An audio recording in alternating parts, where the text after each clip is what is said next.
Good evening everyone. V Kumar academy का online learning series में आपका स्वागत है। तो आज हम मिले हैं नए दिन और नए टॉपिक के साथ। आज हमारा टॉपिक है यूनिवर्स। यूनिवर्स ब्रह्मांड। ठीक है। गीता के उपदेश में श्री कृष्ण अर्जुन को बताते हैं कि छोटे से कण से लेकर बड़े ब्रह्मांड तक हम ही फैले हुए हैं। ठीक है। तो एग्जैक्टली यूनिवर्स भी वही होता है, छोटे से कण से लेकर के बड़े गैलेक्सीज तक। ठीक है। हर जगह क्या, हर चीज़ क्या है, यूनिवर्स है। What is universe? It is basically totality of everything. सब कुछ क्या है, यूनिवर्स है। ठीक है। From smallest atom to largest galaxies, everything come under universe. हर कुछ ब्रह्मांड के अंदर आता है। ठीक है। इवन ब्रह्मांड में फिजिकल मैटर्स भी आते हैं और टाइम भी आता है, यानी ऐसे मैटर जिसको हम लोग अपनी आंखों से नहीं देख सकते हैं, नहीं फील कर सकते हैं, वैसे चीज भी यूनिवर्स के अंदर आता है। ठीक है। चलिए, अब जब हम लोग देख लिए कि यूनिवर्स क्या होता है तो आगे बढ़ते हैं। आगे क्या है, तो आगे हमको ये बताया जा रहा है कि distance is measured in light years. तो यूनिवर्स में डिस्टेंस, दूरी हम कैसे नापते हैं, तो लाइट ईयर्स के टर्म में नापते हैं। और ये सवाल काफ़ी ज़्यादा आपके पेपर में आता है। जैसे आप अगर सीडीएस के पेपर में देखे होंगे तो प्रीवियस ईयर क्वेश्चन है कि light year is a measurement of. तो लाइट ईयर किस चीज़ का मेजरमेंट है, तो ये बेसिकली डिस्टेंस का मेजरमेंट है। ठीक है। ये टाइम का मेजरमेंट नहीं है। लोग क्या कहते हैं, ईयर से कंफ्यूज हो जाते हैं, पर यहाँ पे कंफ्यूज नहीं होना है। Light year is measurement of distance. ठीक है। अब आइए कुछ फैक्ट्स देख लेते हैं यूनिवर्स के बारे में।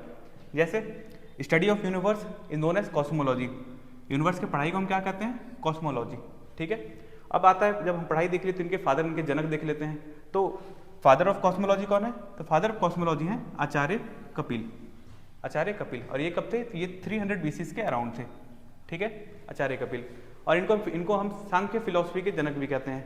ठीक है। इसके बाद हम देख लेते हैं मॉडर्न कॉस्मोलॉजी के फादर कौन है। तो फादर ऑफ मॉडर्न कॉस्मोलॉजी हैं कॉपरनिकस। ठीक है। ये वही कॉपरनिकस हैं जिनके बारे में हम आगे वाले स्लाइड में भी और डीप में पढ़ेंगे। ठीक है। इनका काफी योगदान रहा है यूनिवर्स के फील्ड में। Okay. After knowing universe, universe को जानने के बाद हमारे पास दो व्यूज थे। ठीक है। क्या था व्यूज, आइए देखते हैं। पहला व्यूज हमारे पास जियोसेंट्रिक व्यूज है। इसका क्या अर्थ है, इसका मतलब ये है कि अर्थ जो है वो हमारा सेंटर में है। ठीक है। और सारे प्लैनेट्स जो हैं वो अर्थ के अराउंड रिवॉल्व कर रहे हैं। ठीक है। यानी अर्थ हमारा सेंटर में है और सारे प्लैनेट्स या सन या स्टार, कोई भी हेवनली बॉडी जो है वो अर्थ के अराउंड एक ऑर्बिट बना करके रिवॉल्व कर रहा है। ठीक है। इसको हम लोग कहते हैं जियोसेंट्रिक व्यू। ये हमको दिया गया था टॉलेमी के द्वारा। टॉलेमी के द्वारा कब, 140 AD में। ठीक है। कब, 140 AD में। यानी 140 AD में बेसिकली हमने ऑब्जर्व किया। तो अगर हम ऑब्जर्व करते हैं तो हमको क्या दिखता है, हम अगर ऑब्जर्व करेंगे जाकर के तो हमें ये दिखता है कि सन जो है वो ईस्ट से निकलता है और वेस्ट को जाता है, यानी हमारा चक्कर लगाता है। तो बस इसी ऑब्जर्वेशन को बेस्ड करके टॉलेमी ने बताया कि अर्थ जो है वो सेंटर ऑफ यूनिवर्स है और सारे हेवनली बॉडीज अर्थ के अराउंड रिवॉल्व करते हैं। ठीक है। अर्थ was centre of universe and other heavenly bodies revolve around it. ठीक है। ये क्या है, ये जियोसेंट्रिक व्यू है। ठीक है। फिर उसके बाद क्या होता है, लगभग 1500 साल तक हम इसी बात को सच मानते हैं। हम यही सच मानते हैं कि अर्थ हमारा यूनिवर्स के सेंटर में है। ठीक है। पर आगे जाकर के एक वैज्ञानिक हुए हैं जिनका नाम है कॉपरनिकस। ठीक है। कॉपरनिकस ऐसा बताते हैं कि ये जो बात है वो गलत है। ठीक है। क्या गलत है, कि अर्थ जो है वो यूनिवर्स का सेंटर नहीं है। ठीक है भाई, जब ये बात गलत है तो कौन सा बात सच है, क्या सही है? तो कॉपरनिकस हमको बताते हैं कि अर्थ नहीं, sun is the centre of universe. वैसा बताते हैं कि सन जो है वो यूनिवर्स का सेंटर है और सारे बॉडीज, सारे हेवनली बॉडीज सन के अराउंड रिवॉल्व करते हैं। ठीक है। ऐसा कौन बताता है हमको, कॉपरनिकस बताते हैं। ठीक है।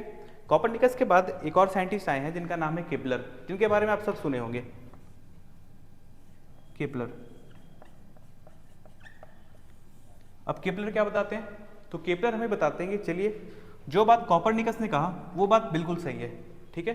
बस उसमें थोड़ा मॉडिफिकेशन का जरूरत है। कैसा मॉडिफिकेशन, तो आइए देखते हैं। केपलर हमें बताते हैं sun is the centre of not universe, sun is the centre of solar system. Kepler क्या बताते हैं, केपलर पहले तो एग्री करते हैं, ठीक है, कॉपरनिकस का बात सही है। ठीक है। पर उसमें हल्का मॉडिफिकेशन की जरूरत है। क्या मॉडिफिकेशन, मॉडिफिकेशन ये कि sun is not the centre of universe but sun is centre of solar system. ठीक है। तो ये हमारे पास दो व्यू है यूनिवर्स के रिगार्डिंग, जियोसेंट्रिक व्यू और हीलियोसेंट्रिक व्यू। तो अभी जिस व्यू को हम लोग मानते हैं वो है हीलियोसेंट्रिक व्यू। जियोसेंट्रिक व्यू क्या था कि earth is the centre of universe, जो हमें टॉलेमी बताए थे, और लगभग 1500 साल तक पूरी दुनिया इसी बात को मान रही थी। पर कॉपरनिकस के योगदान के बाद या उनके व्यू के बाद हम मानने लगे कि sun is the centre of universe. फिर उसके बाद केपलर ने बताया sun is the centre of solar system. चलिए, तो जब हम यूनिवर्स को जान लिए, यूनिवर्स के कुछ व्यूज़ को जान लिए, तो अब हमारे पास सवाल आता है कि यूनिवर्स आया कहाँ से, यूनिवर्स का ओरिजिन कहाँ कैसे हुआ। ठीक है, सबसे पहला सवाल तो हमारे माइंड में ये आना चाहिए कि ये बना कैसे। तो आइए हम लोग देखते हैं ओरिजिन ऑफ यूनिवर्स। तो यूनिवर्स के ओरिजिन के रिगार्डिंग हमारे पास दो डिफरेंट स्कूल्स ऑफ थॉट हैं। क्या है? दो डिफरेंट व्यूज़ हैं। ठीक है, दो डिफरेंट स्कूल्स हैं। ठीक है, आइए देखते हैं वो क्या क्या है। हमारे पास पहला स्कूल है मोनोस्टिक स्कूल ऑफ थॉट्स और दूसरा है dualistic school of thoughts. Monistic school of thought क्या कहता है? मोनोस्टिक स्कूल ऑफ थॉट ये कहता है कि यूनिवर्स का स्टार्टिंग एक सिंगल बॉडी से हुआ था। क्या से हुआ था? एक सिंगल बॉडी से हुआ था। मोनो का मतलब ये होता है सिंगल, वन। तो यूनिवर्स का स्टार्टिंग एक सिंगल बॉडी से हुआ था। तो ऐसे व्यू को या ऐसे थॉट को हम लोग क्या कंसिडर करते हैं? मोनोस्टिक स्कूल ऑफ थॉट। ठीक है, अब क्या है हमारे पास? दूसरा है हमारे पास डुअलिस्टिक स्कूल ऑफ थॉट। ये क्या कहता है? ये कहता है कि यूनिवर्स का ओरिजिन या यूनिवर्स का स्टार्ट दो बॉडी से हुआ था। क्या से हुआ था? दो बॉडी से हुआ था। ठीक है, यानी स्टार्टिंग में एक नहीं दो बॉडीज थे। ठीक है, ये किस में आएगा? ये डुअलिस्टिक स्कूल ऑफ थॉट्स में आएंगे। ठीक है, तो अब आइए अब आगे हम देखते हैं कुछ हाइपोथेसिस और कुछ थ्योरीज यूनिवर्स के ओरिजिन के रिगार्डिंग। तो चलिए, आप जब हम स्कूल ऑफ थॉट देख लिए, ठीक है, ओरिजिन में कहीं पे सिंगल बॉडी से स्टार्ट हुआ था, कहीं पे डुअल बॉडी से स्टार्ट हुआ था। इसको देखने के बाद हमारे पास कुछ हाइपोथेसिस हैं और कुछ थ्योरीज हैं। हाइपोथेसिस क्या होता है? तो हाइपोथेसिस बेसिकली वैसे स्टेटमेंट होते हैं जिसका हमारे पास कोई प्रूफ नहीं होता है। थ्योरीज क्या होता है? थ्योरीज वैसे स्टेटमेंट होते हैं जिसका हमारे पास प्रूफ होता है। बस हाइपोथेसिस में और थ्योरीज में यही डिफरेंस है। ठीक है, तो आइए चलिए देखते हैं हमारे पास क्या क्या हाइपोथेसिस है और क्या क्या थ्योरी है। ठीक है, तो सबसे पहला हाइपोथेसिस है हमारे पास गैसियस हाइपोथेसिस। ठीक है, ये हाइपोथेसिस हमें दिया गया था इमैनुअल कांट के द्वारा। ठीक है, इमैनुअल कांट क्या है? इमैनुअल कांट एक मैथमेटिशियन हुए हैं। ठीक है, इस हाइपोथेसिस के बाद दूसरा हाइपोथेसिस है हमारे पास नेबुलर हाइपोथेसिस। ठीक है, नेबुलर हाइपोथेसिस भी इमैनुअल कांट के स्टूडेंट लैपलेस के द्वारा दिया गया है। ठीक है, उसके बाद है हमारे पास प्लैनेटेसिमल हाइपोथेसिस। प्लैनेटेसिमल हाइपोथेसिस चैम्बरलेन और मोल्टन के द्वारा दिया गया था। ठीक है, बेसिकली तीन हाइपोथेसिस हमें पढ़ने हैं। इसके बाद कुछ थ्योरीज है यूनिवर्स के ओरिजिन के रिगार्डिंग। थ्योरीज क्या क्या है? तो थ्योरीज है पहला द बिग बैंग थ्योरी, और ये थ्योरी काफ़ी इंपॉर्टेंट है क्योंकि अभी इसी थ्योरी को हम लोग करेक्ट कंसिडर करते हैं। ठीक है, आगे हो सकता है कुछ और थ्योरी आ जाए, पर अभी के लिए हम इसी थ्योरी को करेक्ट कंसिडर करते हैं, इसलिए इस थ्योरी को हमको अच्छे से पढ़ना है, इंपॉर्टेंट है ये। उसके बाद है हमारे पास स्टडी स्टेट थ्योरी। उसके बाद है हमारे पास स्टडी स्टेट थ्योरी। उसके बाद एक और थ्योरी है हमारे पास द पल्सेटिंग थ्योरी। ठीक है, तो एक एक करके हम एक एक हाइपोथेसिस को, इन तीनों हाइपोथेसिस को और इन तीनों थ्योरीज को एक एक करके देखते हैं। तो पहला हाइपोथेसिस जो हमारे पास था वो था गैसियस हाइपोथेसिस। तो आइए देखते हैं गैसियस हाइपोथेसिस क्या है, ये क्या कहता है। तो गैसियस हाइपोथेसिस, ये हाइपोथेसिस हमें दिया गया है इमैनुअल कांट के द्वारा। इमैनुअल कांट क्या है? तो इमैनुअल कांट एक जर्मन मैथमेटिशियन थे। ठीक है, ये 1755 में हमें ये हाइपोथेसिस देते हैं। तो आइए देखते हैं ये हाइपोथेसिस में क्या बताते हैं। ये हाइपोथेसिस में ऐसा बताते हैं कि यूनिवर्स का ओरिजिन एक क्लाउड लाइक मटेरियल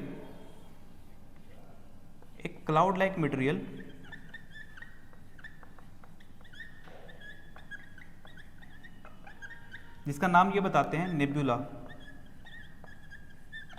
क्या बताते हैं? नेबुला। कि एक बादल जैसा मटेरियल था जिसका नाम है नेबुला। तो यूनिवर्स के स्टार्ट हुआ है क्या से? नेबुला से। ये बताते हैं कि पहले क्लाउड जैसा मटेरियल होता है जिसका नाम है नेबुला।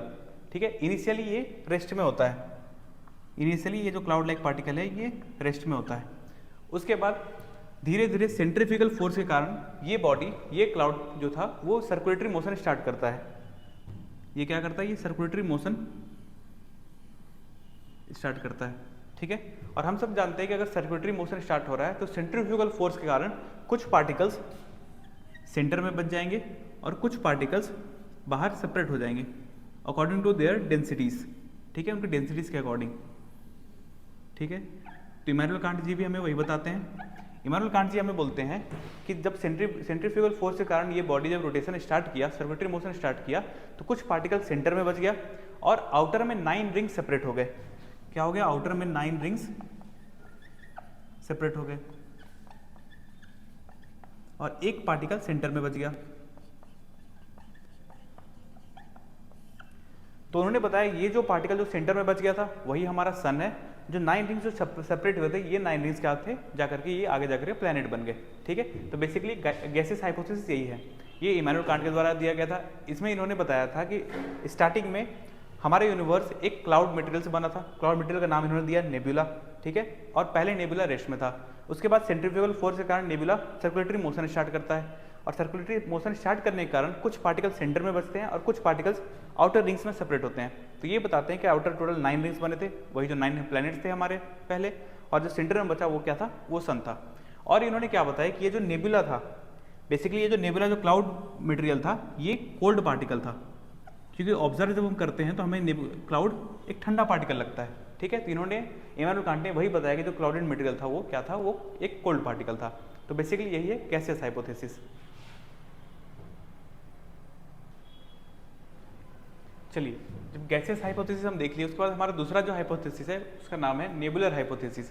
ये दिया गया है हमारे लैप्लेस के द्वारा, कब, 1796 में, ठीक है। लैप्लेस क्या था, तो लैप्लेस इमैनुअल कांट के एक स्टूडेंट होते हैं, उनके एक विद्यार्थी होते हैं, ठीक है। लैप्लेस क्या करते हैं कि इनके जो टीचर ने जो थ्योरी दिया था, जो हाइपोथेसिस हमें दिया था, उसी हाइपोथेसिस को ये आगे बढ़ाते हैं। तो आइए देखते हैं इनका हाइपोथेसिस क्या कहता है। लैप्लेस हमें बताते हैं कि स्टार्टिंग में जो नेबुला था, ठीक है, वो भी रेस्ट में था, ठीक है। इनका नेबुला भी स्टार्टिंग में रेस्ट में था, पर इनके नेबुला में क्या फर्क था कि इन्होंने बताया कि नेबुला जो इमैनुअल कांट ने बताया था कि वो कोल्ड पार्टिकल से बना हुआ है, पर कोल्ड पार्टिकल्स में इतना एनर्जी नहीं होता है कि आगे जाकर के वो मैटर को क्रिएट कर पाए, ठीक है।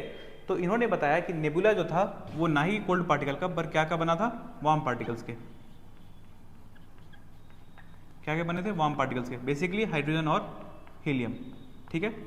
अब जब ये नेबुला क्लाउड लाइक पार्टिकल, कोई हम नेबुला कहते हैं, clouded particle are known as nebula, तो जब ये नेबुला सर्कुलेटरी मोशन स्टार्ट करता है, जैसा कि हमें इमैनुअल कांट भी बताए थे और लैप्लेस भी बताते हैं, ठीक है। अब ये सर्कुलेटरी मोशन स्टार्ट कर लिया। मोशन स्टार्ट करने के बाद ये जो नेबुला जो फॉर्मेशन करेगा वो कुछ इस प्रकार करेगा, एक बॉडी सेंटर में और आउटर में बस एक रिंग, ओनली वन रिंग, और इसी एक रिंग में सारे 9 अदर प्लैनेट्स थे,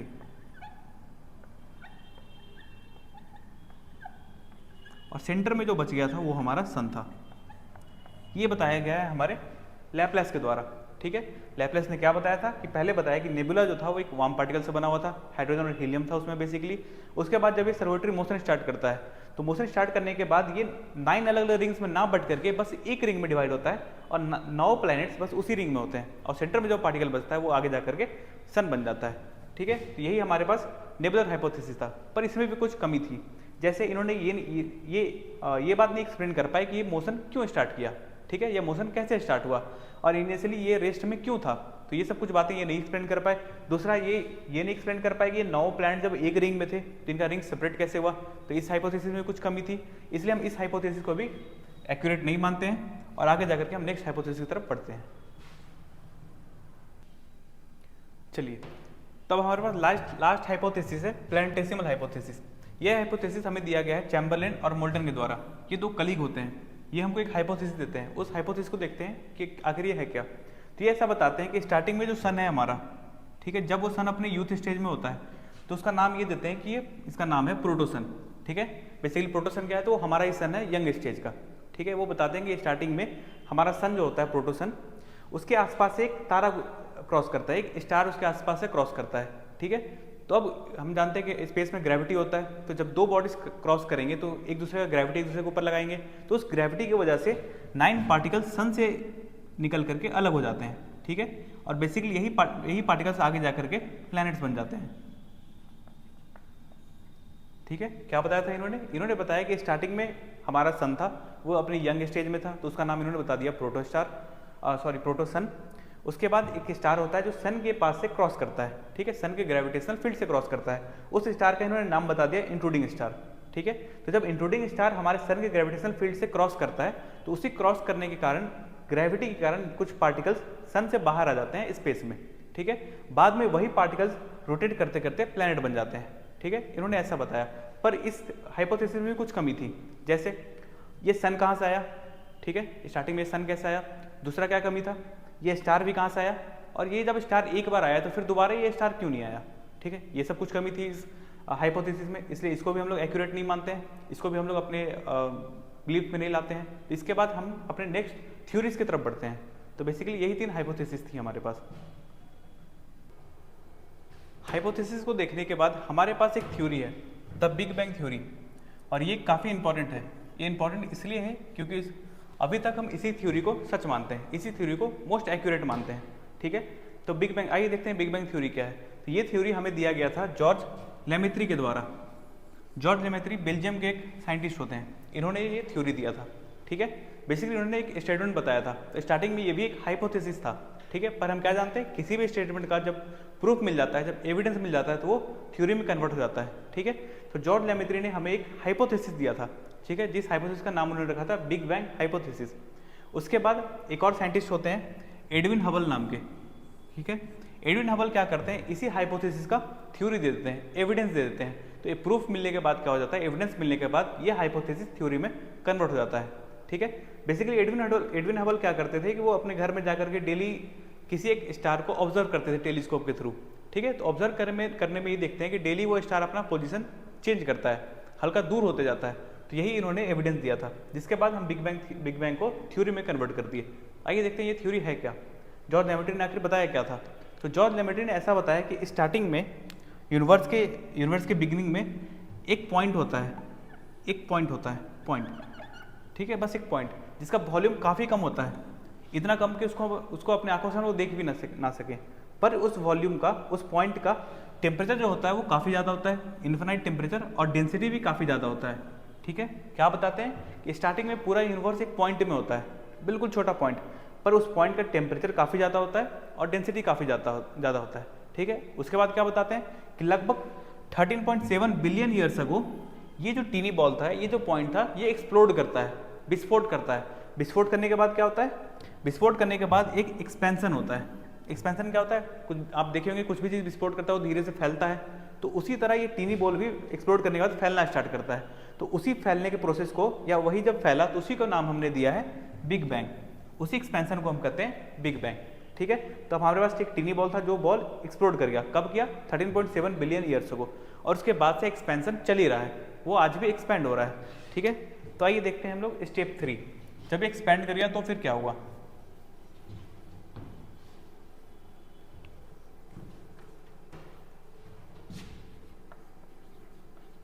स्टेप 3, तो जब ये बॉल एक्सपेंड किया उसके पहले 3 मिनट में ही, इन फर्स्ट 3 मिनट, पहले 3 मिनट में ही पहला एटम क्रिएट हो चुका था। क्या हो गया था, first atom was created.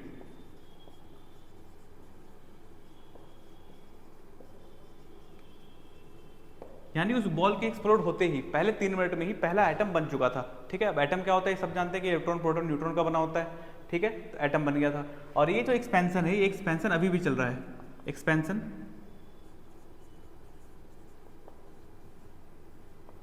Is still continued, और ये अभी भी एक्सपेंड हो रहा है, ठीक है। तो बेसिकली यही था बिग बैंग थ्योरी। अच्छा, इसमें ध्यान देने वाली बात एक और है, आइए देखते हैं क्या है।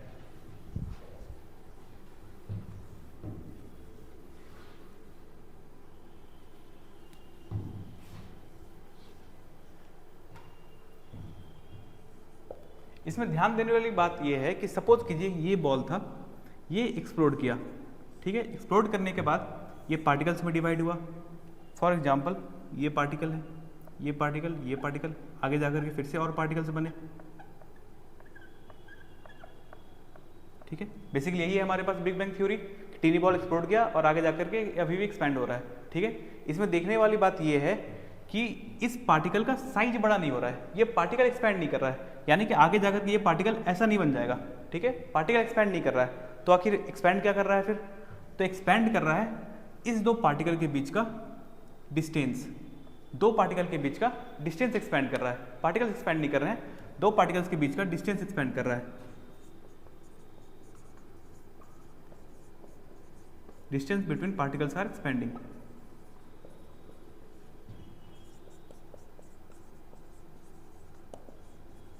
ठीक है। पार्टिकल्स बड़े नहीं हो रहे हैं, अर्थ का जो साइज है, अर्थ का वही साइज है, ठीक है। आज भी वही था, मिलियन ऑफ ईयर्स अगो भी वही था, और मिलियन ऑफ ईयर्स अगो आगे भी वही होगा, ठीक है।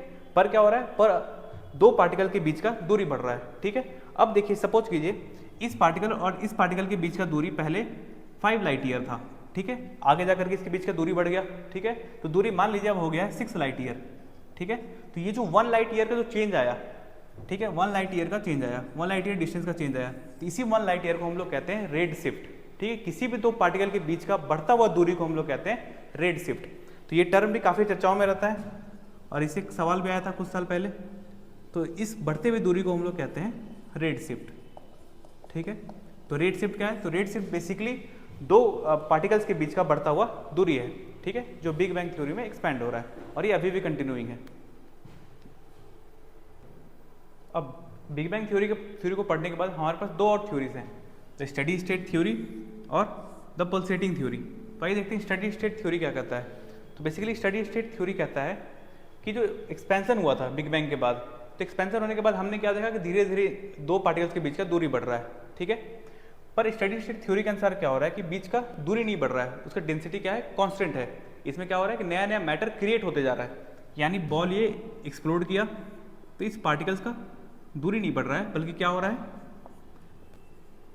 ये एक्सप्लोड कर गया, एक्सप्लोड करने के बाद नए नए मैटर क्रिएट होते जा रहे हैं। ठीक है, कोई भी बीच का दूरी नहीं बढ़ रहा है, बल्कि क्या हो रहा है, नया नया मैटर क्रिएट कर रहा है, मैटर क्रिएट हो रहा है, इसलिए इसका नाम है स्टडी स्टेट थ्योरी। ठीक है, ये हमें दिया गया था थॉमस गोल्ड और हरमन बॉन्डी के द्वारा। ठीक है, पर क्योंकि इस थ्योरी का भी हमारे पास कोई एविडेंस नहीं है, उतना पुख्ता एविडेंस नहीं है, इसलिए उसको हम लोग सच नहीं मानते, हम लोग बिग बैंग थ्योरी को ही मानते हैं। उसके बाद एक और थ्योरी है हमारे पास, द पल्सेटिंग थ्योरी। ठीक है, द पल्सेटिंग थ्योरी क्या है? पल्स क्या होता है? पल्स सब जानते हैं कि वो एक बार कॉन्ट्रैक्ट करता है फिर एक्सपैंड करता है। ठीक है, बस पल्सेटिंग थ्योरी भी यही है। इसके अनुसार क्या है, यूनिवर्स एक्सपैंड कर रहा है, कॉन्ट्रैक्ट कर रहा है, एक्सपैंड कर रहा है, कॉन्ट्रैक्ट कर रहा है। तो बेसिकली पल्सेटिंग थ्योरी वही है। ये हमें दिया गया है आर्थर एडिंगटन के द्वारा और डॉक्टर एलन सैंडैग के द्वारा। ठीक है, इसमें क्या है कि यूनिवर्स पहले एक्सपैंड कर रहा है, फिर कॉन्ट्रैक्ट कर रहा है, फिर एक्सपैंड कर रहा है, फिर कॉन्ट्रैक्ट कर रहा है। ठीक है, यूनिवर्स ये कर रहा है और करेंटली इस थ्योरी के अनुसार यूनिवर्स अभी एक्सपैंडिंग फॉर्म में है।